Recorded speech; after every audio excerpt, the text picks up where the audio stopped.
Aujourd'hui, je vais parler de whether our cute kitty, Mr. Fluffy here, would appreciate living in Nice, France. And since I'm a dumb American, I'd like to say nice. And therefore, the question is, would Mr. Fluffy be a nice kitty? I know, it is a lame joke. Me.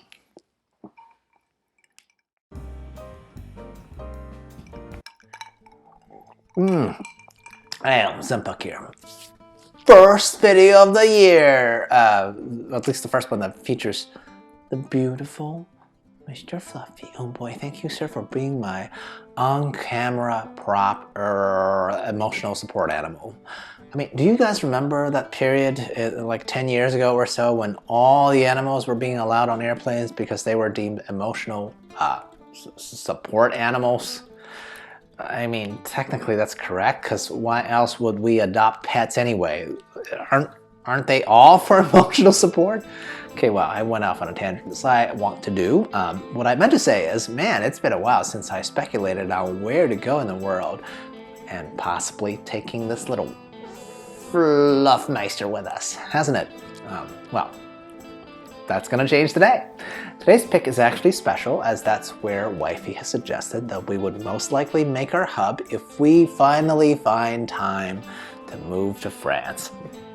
I mean, this is all pandemic willing and all that, but the plan is to move to France so she can really feel like she's mastered the language. I mean, that's her goal. I'd be happy if I can just eavesdrop on someone else's conversation and understand it in a cafe, okay?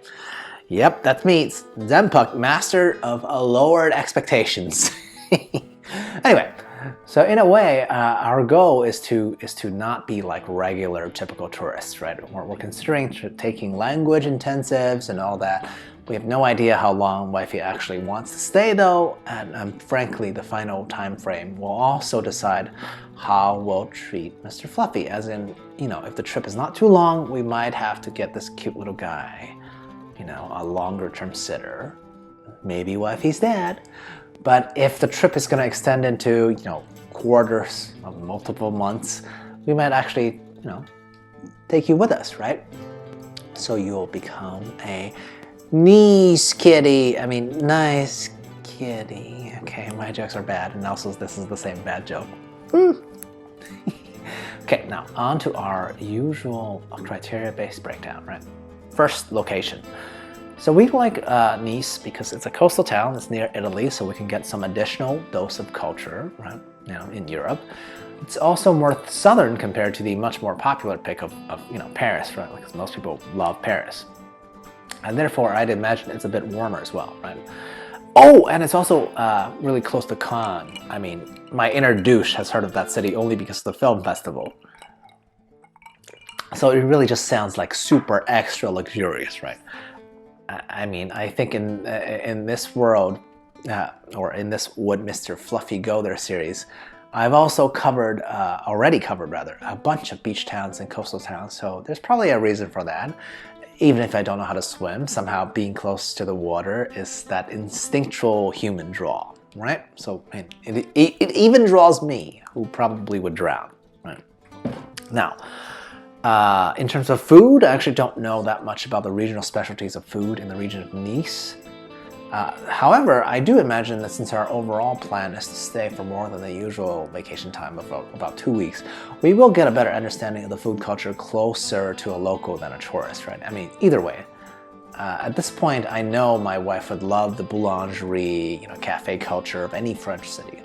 Plus, if we end up actually doing normal, non-touristy type of living, right? She's gotten really into working from raw ingredients, you know, in terms of cooking these days. So I think that's actually also quite a good fit in terms of culture in France. I hear people basically shop every day and use whatever they buy on the day up, right? I mean, honestly, as an American who is much more used to having like a week full of groceries in our standard giant fridge, I'm sure there will be an adjustment period, and I'm positive since we both have a lot of free time, we'd actually able to crush it in terms of how we feed ourselves, right? I mean, if it even came down to that. Honestly, I can't really imagine which way we'd lean. Wouldn't matter for this little fluff meister anyway, right? Because I don't think our ambitions go as far as, you know, making cat food ourselves, though. Okay, human food, yes. Cat food, not so much. Now, on towards attractions. The other major reason why we picked the secondary city like Nice rather than Paris was all about how I'd imagine, you know, the pace of life would be a little bit slower, probably a little bit less number of bratty expats, and the general feel of that region, right? After all, wifey wants to live in France for language immersion.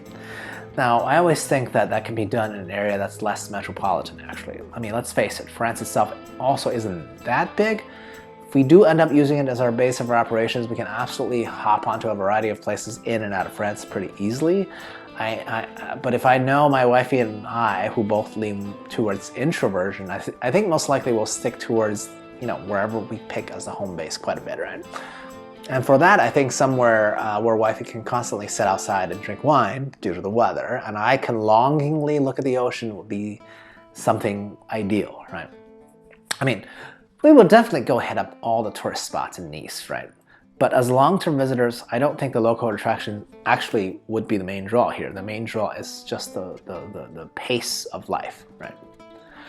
Now, moving on to X Factor and a realistic chance of going, I mean, I'd call the pandemic really the X Factor here, because it basically randomly affects what we can do and where we can go. There's no point going to, you know, immerse in a foreign culture if everyone in the foreign culture part is actually afraid of mingling, right? It's not like we have to go anywhere, right? So I don't know. I'd like to see the pandemic look more like an endemic before, you know, shelling out a ton of dough to place ourselves on the other side of the world, right? And in terms of, you know, are we really gonna go? I think it is pretty realistic that we will go to France, whether it ends up being Paris or Nice. I think it's a 50-50 toss-up right now. And whether we make it there this year or the next year, that really depends on that whole never-ending COVID situation. Ugh, whatever. Come on, growl with me, Mr. Fluffy. Okay, I'm just kidding. I can't get you to growl on command. Can dogs do that on command? I have no idea. You are all I know as a fluffy pet, and I love you so, so much. Okay. I mean, maybe not so much that I promise to definitely take you with us to France like a wifey would, though. I mean, I still think that, you know, my version is for your own good, because, you know, it's just not nice to jerk you out of your current established American, aka Texan territory, right? Only to place you somewhere, like no matter where we end up in France, it'll be a smaller space, right? And I think, you know, for humans, it's hard to lifestyle or space lifestyle adjust downwards, right?